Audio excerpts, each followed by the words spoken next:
got your boy Prestige on deck. Yep. Appreciate you being on the show and whatnot. Long time coming. In case you don't know, this is Rochester's finest in terms of directing, putting skits together, even artist himself and whatnot. I just want to, take some people back with when you first started doing this whole entertainment thing. What was it like when you first picked up a camera or picked up your first interest level to the game of hip hop or just music in general? Well, I picked up my first camera. Well, I really got into video first from doing like photos, like not actually photography, but like I had like still photos of like, and I would just put them in a program and just try to make them move, like from clip to clip. And then I was like, wow, if I can do that, then I could probably do some video. So I had like I think it was like a $50 camera, one of those like Walmart cameras or something back then. Right. And I just started shooting with it, just seeing what I can do, and the rest is history. I just went from just doing some of my own stuff to people asking me, can I shoot the music video? And I'm like, I'm out there with 100 people in the music video with like a $50 camera, you know what I'm saying? And, but back then, when I started, there wasn't many, videographers out there. It was like probably like just a handful in the town. So you was the first person to pretty much pick up a camera and tell a story with the visual behind this camera. So what was it like when people was just drawn to your first project that you did for yourself?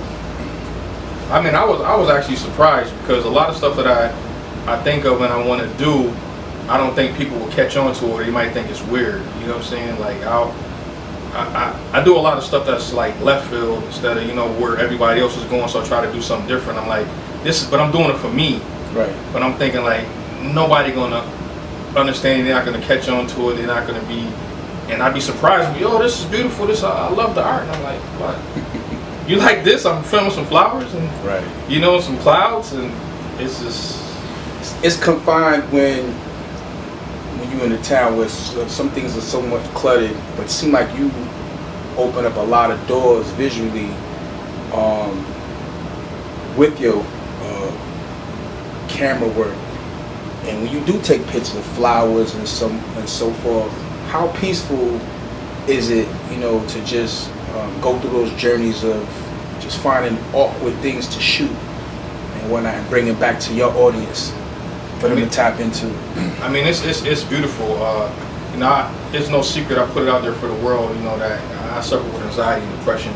So there's times that I'm having like the worst day of my life. So I think anxiety, and I go out and I start shooting, and I'm out in the nature or whatever, and it's like immediately a breath of fresh air. Like I just overcome with peace, and right. And I'm just in my element, and then when I get back home and I'm editing and stuff like that, and the music that I choose, it's like my feelings is all put into that. You know what I mean? From me filming to the music that I choose, and it's like people actually feel some of my. It's I don't know. It's weird. Like people say they can feel something when you see it. So. And how long did you figure out that you was suffering with some of that anxiety and whatnot? Because there's some people who don't realize that they might have had it a part of their lives for a while, and when they get older, they channel different things to trying to ease their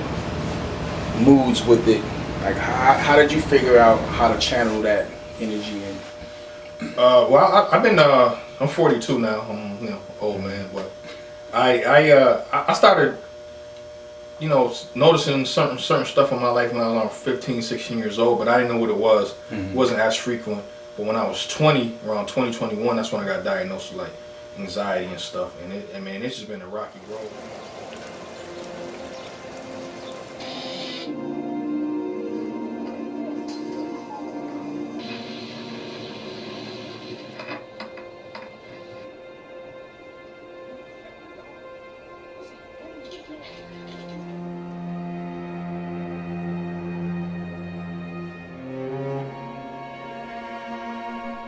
Box.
Is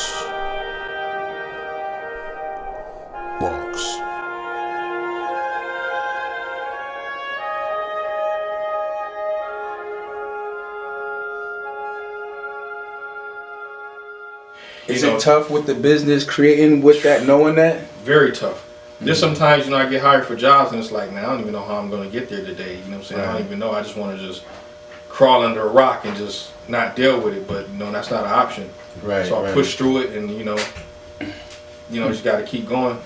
Yeah. And there's a lot of people who support you, and I definitely want to give you kudos, for bringing that out on the forefront. Because I remember some time ago, I was looking at your page where you had like a group coming together and supporting each other. What was that like, bringing people of all walks, all colors, and even friends and families that you probably didn't even know that was also going through the same things you was going through? Yeah, that was amazing. I was just, because like I said, I speak about anxiety a lot online, and then people was like drawn to it. So I try to put this little group together. And I had people come out and people was talking and putting the emotions out there, and it's amazing. A lot of crying and a lot of, it was like, I just you spearheaded that though. That's amazing, man. Yeah, that was awesome, man.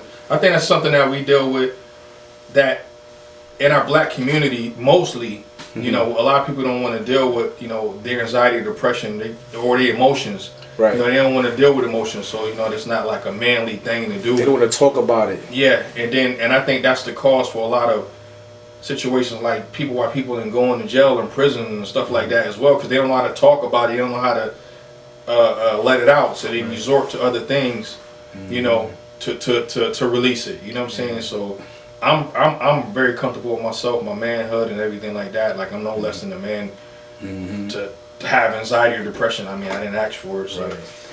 Do you have any of these groups still assembled, or is it like a once a year thing? Did you stop doing it, or do you plan on doing it again?